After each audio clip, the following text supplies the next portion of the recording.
This episode, DIY projects that you should do. In our daily conversations, John and I were talking about show concepts, and a revelation came to us. We did a show on the 5 DIY projects that you shouldn't do. We thought about it. We said to ourselves, we should come up with some lists of things that you should be doing. So in this episode, we're going to discuss some DIY projects that are within the scope of most homeowners.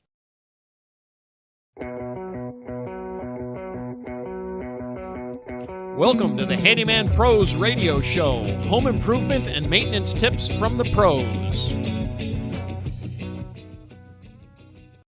Thanks for listening to another edition of the Handyman Pros Radio Show, where our goal is to help save you time, money, and aggravation on your home maintenance and repair.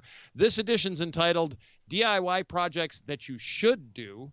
And to help me explain, I am here with the man of the hour. It is Mr. John S. Yes, sir. I'm here, Larry. How are you?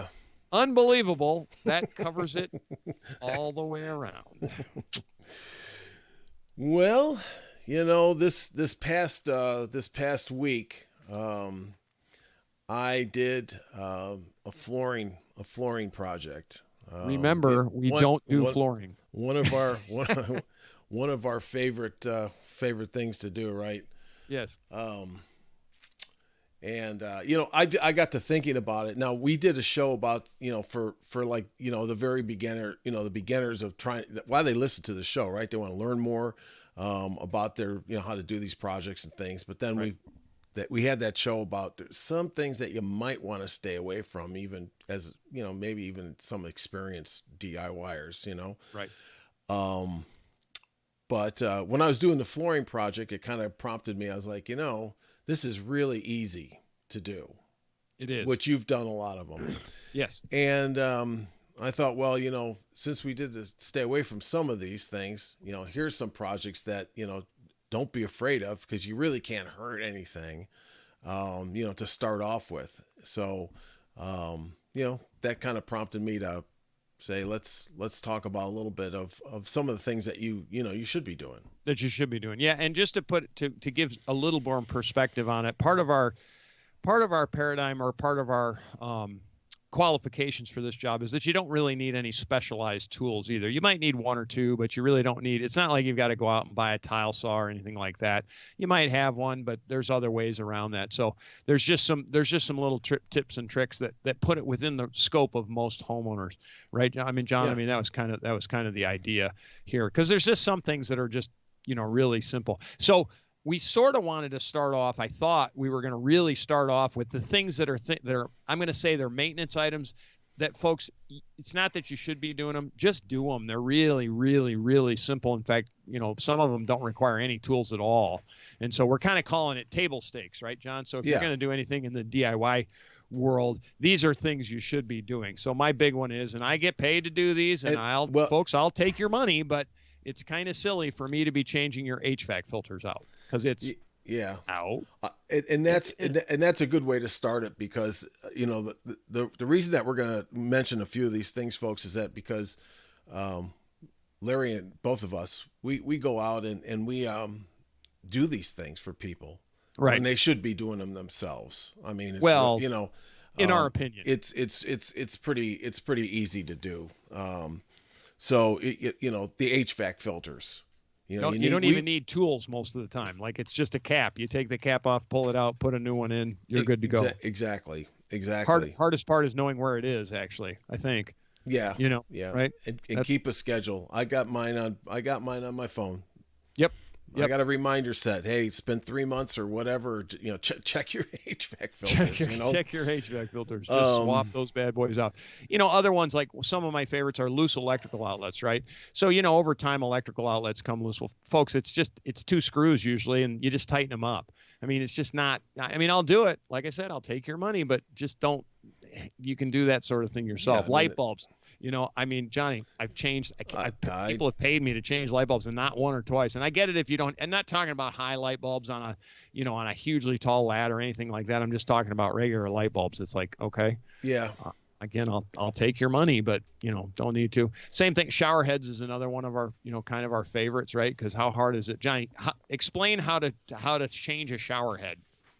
Yeah, you're basically unscrewing it and you're putting another one right on. Yeah, Um, and most of them you don't even need Teflon tape because they've got a gasket inside that when you screw it on, it tightens up. right, and Right. and just follow directions when you buy these things because some of them are plastic, some of them are hand tighten, and that's Right. it. I And mean, that's it. not Yeah. going into any details on it. So, I mean, it's a great way to kind of get a new look into your shower. Yeah. And you might have an old shower head that looks awful, and they're not So that forth. expensive. They Right. don't work right. Just Blah, toss blah, it, blah. buy a new one. Yeah, buy put a it new up, one. put it up. And then one we've talked about, we talk about this many times, but this is just kind of one that, and we there's probably hundreds of other projects, but this is one. Do a little grading along your foundation to get the water running away from your house. Now, that one requires a little bit of it requires tools. You need a shovel and a rake, and you might need to go get some dirt, or you need to dig some dirt from somewhere in your yard if you have a yard big Your enough to neighbor's do that, house. or your neighbor's house. That's right. Dig out along his foundation and take your dirt from there. How to win friends and influence people. Right. Anyway, just things like that. Like that's really simple. That's a really simple one. But that one, and John, we've discussed this ad nauseum on the show, or at least to us, it's ad nauseum.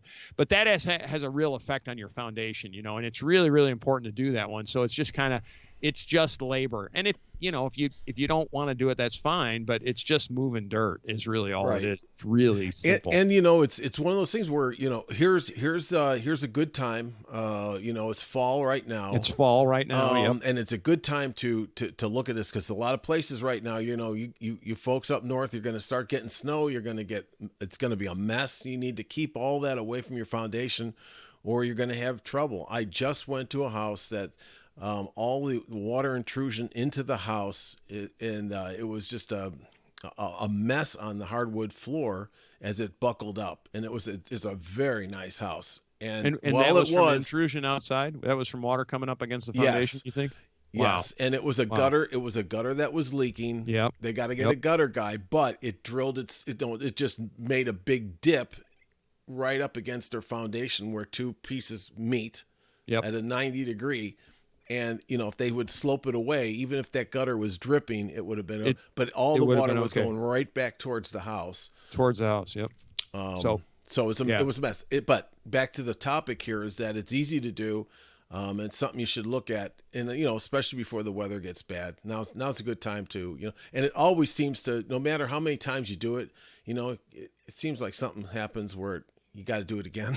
Well, the earth settles. It just it settles. It moves. It washes away. Yeah. To a degree. Yep. Unless you get seed on it and you get it planted, but it washes away. It's just one of those things. It's a simple thing, folks. So, all right. So let's move into the main topic, Johnny. What are some things that we think you should do? Yeah. That well, that are well within everybody's scope. One of the things that really you'll spice up the house is paint it. Paint it on the inside. There's no reason why you can't, you shouldn't be doing this yourself. If you're so inclined to do it. I don't like to do it. If you got a great big project, you might want to hire it out. But if you're going to do a room, maybe your bedroom or dining room or something, easy to do, makes a ton of difference inside your house. So from that perspective, go down and get some paint. Yeah, it doesn't require a tremendous amount of technical skill. And now, you and I hate to paint. I mean, I hate painting personally. I just hate it. But one of the other things too, I just want to mention this. So, John, how many times have you been asked, "Hey, do you know a good painter?" Yeah, and the answer to that usually is no. No. I don't really, I mean, it's just there's so many of them and I just don't run across them that much. And it's just not to disparage anything. It's just, I don't really get involved with it all that much. So, yeah, it's a it's a difficult thing it's for me. difficult to find people, and then it's Yeah. difficult to find people that are available, and so forth and so on. And especially, and here's the other thing, and we know that you and I know this. If you have a quote small project, if you've got just like a room is a great example. If you've got to paint a room, most painters aren't interested in doing a room That's right. because they've got 40, they can do a whole house, so it's just money, right, for them. And so it's just like us. I mean, we sort of prefer, like I personally prefer to do a day's worth of work, because I don't want to drive all over back, back and forth and stuff. And same thing with a painter. He doesn't want to go paint a room because it's going to take him less than a day, and he's Yeah. just he's not really that interested in a room. So Yeah, I mean, so that's always the problem is the setup for a professional. right. It's the amount of time. I'll give you a tip on the painting though. Folks, if you go out and you go out and get paint, get good paint, go to if you can go to a regular paint store, Yep. and buy good brushes, Good and brushes. go buy good rollers and cages and roller cages for those things. Otherwise, you're going to find the rollers coming off the ends, and it's just a mess. So there is a difference on equipment, big time. So just keep that in mind when you go out to paint. Yeah, I've certainly noticed that with brushes. A good brush is all the difference in the world. And speaking of painting, I just read a tip somewhere. I don't remember where I read it, but this was a tip for painting behind. I'm going to give this tip because I can do it quickly and verbally. So this is for painting behind the toilet, John. How many times do you go into a house and somebody has not painted behind the toilet tank? A paint behind a lot of things. Yeah. Well, behind Yeah. a lot of things. Yeah. And it never dawned on me, but I usually, I don't really paint, but if I have to do that, I usually take the tank off because I know how to take the tank Yeah. off. And by the way, that'll be one of our other tips is Yeah. rebuilding a toilet. But anyway, be that as it may, I didn't even think about this, but they say use a small foam roller. I'm like, Yeah, well, that's- duh. yeah. Of course I didn't think about it because I don't paint full time, but a small roller, one of the small rollers will get in behind almost all those tanks, so you can paint behind the tanks. Because I can't tell you how many times I go into people's houses and behind the tank of the toilet's a different color than the rest of the bathroom wall. So anyway, that's yeah. There's some really good, not to recreate the wheel here. There's some good videos out there on how to paint, Sure. and there's all kinds of really interesting equipment that is not that expensive that will help you in some very unique situations, because there's a lot of places that are really tough to get to. Right. Anyways, But that's something to absolutely consider. Yeah, painting is really number one. So one of the other things that we talked about too is tiling, right? So tiling is not a difficult job per se. I think it's more a question of where you tile. And if you are brandy new to tiling, what do we suggest, John? A backsplash is what first thing that came to my mind. Once again, there's a lot of good videos out there and then things like that on doing this. But there's no reason why, for you DIYers out there just getting started, you might be buying your first home, or, you're starting to do a little sprucing that thing up a little bit. Backsplash is in the kitchen or, laundry room or wherever is a good project for you. It's just like, it's like flooring. It's like anything like that is, That can get make sure really you get the quickly. first one set and level, and you're good to go. But Yep. there's plenty of things to do, and when Larry, when you and I were talking about this list, we kind of kept in mind, this list does not get you in trouble. Right. Let's put it that way. Yeah. And that's something where you can really get your feet wet into some DIY project like starting off in tiling. Our last show that we did, talking about this, the things that you shouldn't be doing or should consider not doing if you're not very proficient is tiling a shower. Like a shower, right? Because if you don't know what you're doing there, then you can get yourself in into a lot of long-term trouble. issues. Yep. So Not really going to happen with a I mean, very, very difficult. No. One of the other qualifications here too is we're kind of looking to limit your outlay of budgetary issues also. And most backsplashes, because it's not a lot of square footage, it's the same kind of thing. You're total out of pocket. If you totally screw it up, right, and you got to take it all down, at least you're generally, I mean, depends on the house, of course, but generally you're not, it's not even going to be what, $500 maybe, Yeah. that's a lot of tile and a lot of And I mortar and a lot of right, and stuff. I will tell you that this stuff that we're talking about here, the painting and the backsplash, the tile, this will save you a lot of money It will. doing And it one other, yourself. yeah, and one other thing too on a backsplash, just like in painting, most tiling guys don't want to do just a backsplash. They No, just don't. It's too small. It takes too long for, the whole yeah, setup thing. It's just and you're going all to the be issues waiting for a apply. guy. You're going to be waiting for Yeah. somebody to come out to do it, Yeah. and you know what? You can save yourself hundreds and hundreds of Hundreds and dollars. hundreds. You know, It's worthwhile is yeah, the point. It's yeah, worth your time to do these. Now, one caution that I like to give, and I've tried to do this. I've tried to cut these things and I've had a tough time. Glass tiles, folks, if you want glass tiles, now you're into a little bit different. They don't cut, they cut more like glass. They're more yeah. fragile. They're a little more difficult to work with.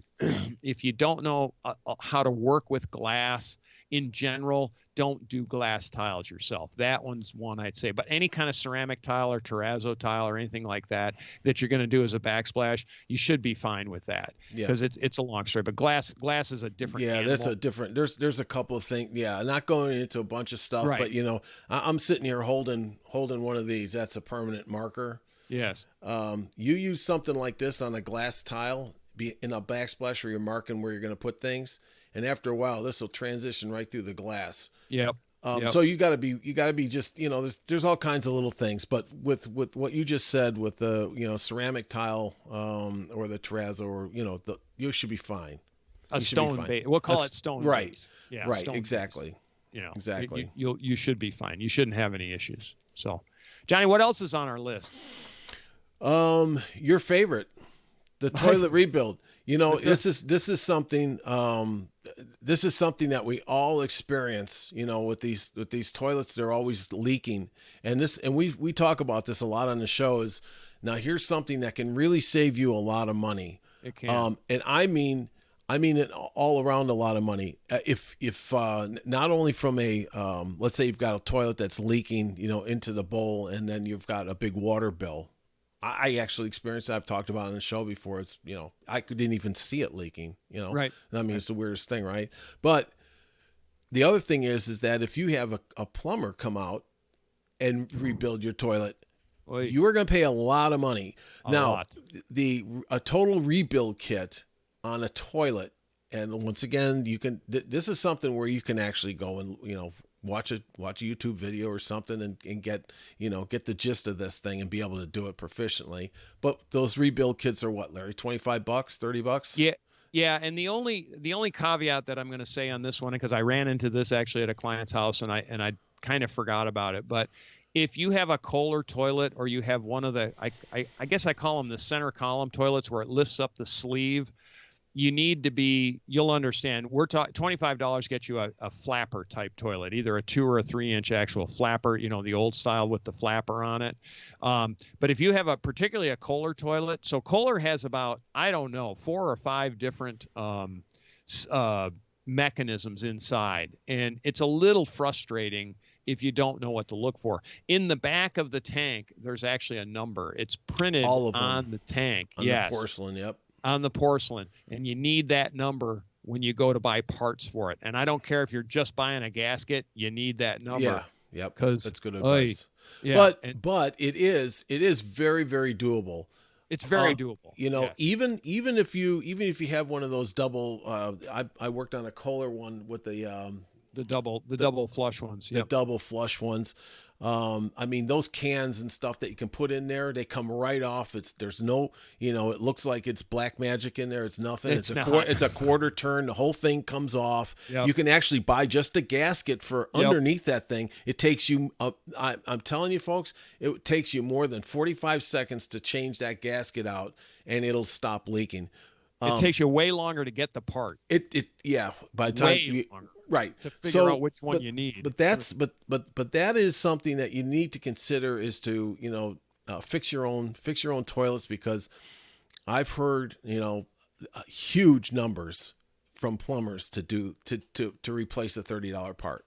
Yeah. Oh, it's tremendous. And one other bit of tip, and this just comes from me: get the whole rebuild kit. If you're doing like a traditional flapper one, you want the whole rebuild kit, which includes the gasket that goes between the tank and the upper part and the lower part of the toilet. And it only because the hard part of doing a toilet rebuild is getting the water out of the toilet. That's the hard part, and not making a mess, right? So another little pro tip, quote pro tip from Larry, is because I've done so many of these. I went down to Harbor Freight and I bought one of their little hand piston pumps. I think it was $5 or $6. Stick that in the toilet, pump all the water out.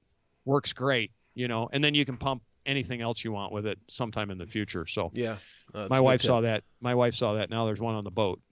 There I'm you like, go. Just because when you need a pump, you need a pump, and they're right. I mean, we're sinking. Keep going.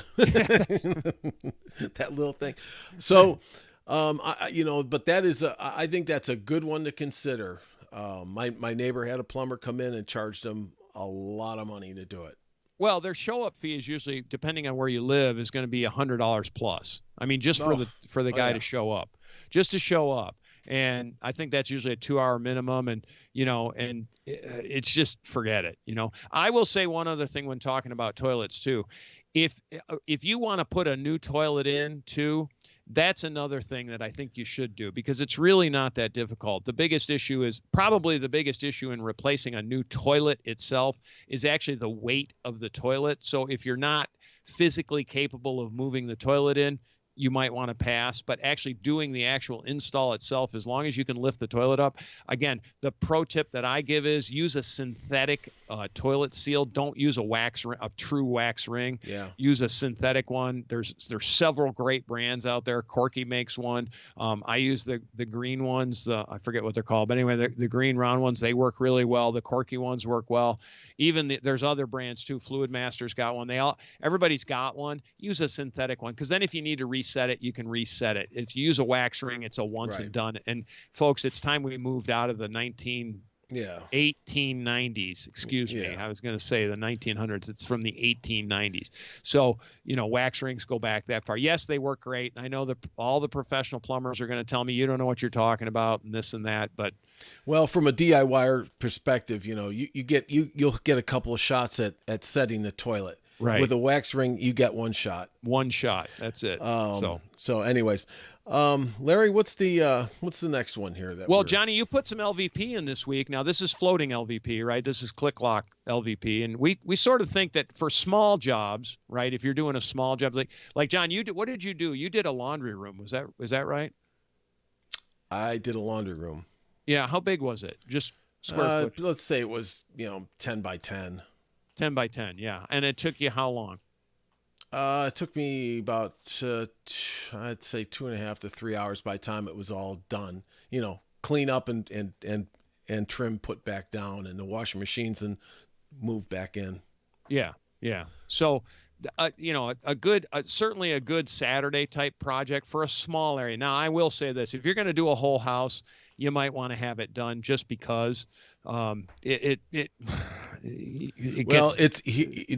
tricks to these things, like anything, folks, and you just have to research it. And that's just to, get things squared up. There is no square in any room.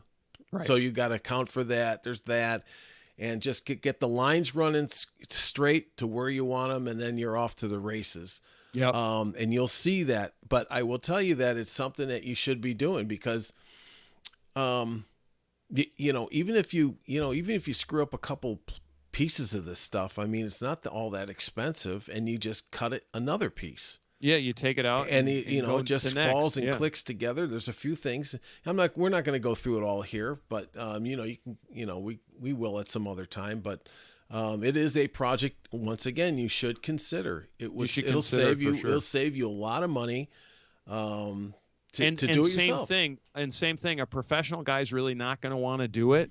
Not John, for you did yours because it was like 2 doors up from your house, right? Isn't that what it was? Yeah. Like you walk there, so it's kind of, there's an economy of scale to having somebody in your neighborhood do it. Honestly, right? Yeah. Yeah. So it's that kind of thing. Yeah. I will say probably the hardest thing that I find in doing a small flooring job like that is actually just the trim.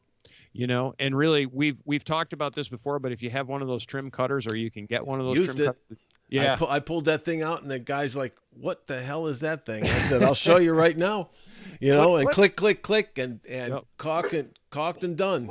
Yeah, caulked and done. And that's really the hardest part. There is our co-host, the Wild Yeah, Man. wild That man. Johnny's got the Wild Man. Johnny got a new dog, folks, if you didn't know, and this Yeah, dog is certainly not like my old buddy that used to yeah. be on the show. So This is the yeah, wild man. this is the Wild Man. Um, John, what's another one that we think you probably should be trying if you want to do do, it? Because we've yeah. certainly done these professionally, and we understand it's Door door hardware. For folks, for the inside of your house, and you want to spruce things up, you might have old hardware that the doorknobs and things like that, locks, easy to do.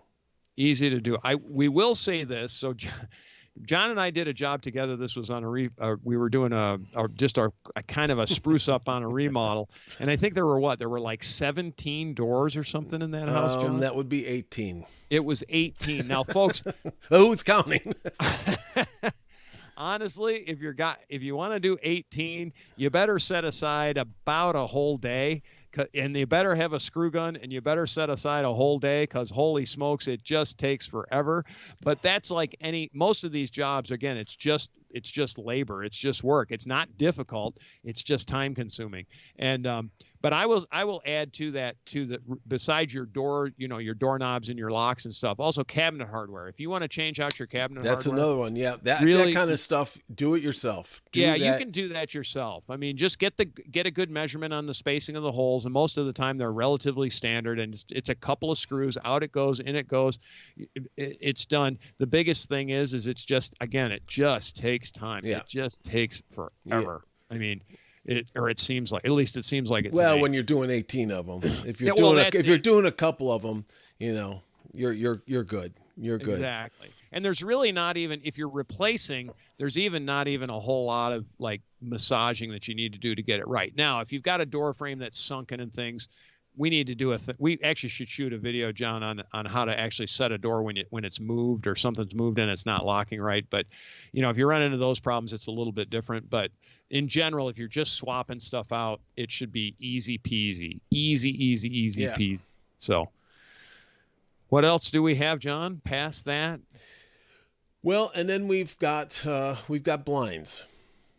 We've got blinds. And we've got blinds, and we had shows with Blindster, and these are, and Larry, you put some of their blinds up. I put up one of their no screws. They've got a blinds. This is blindster.com. He's got a set of no hardware, or it's not no hardware. It's no you don't put any screws in it. It basically goes up with adhesive.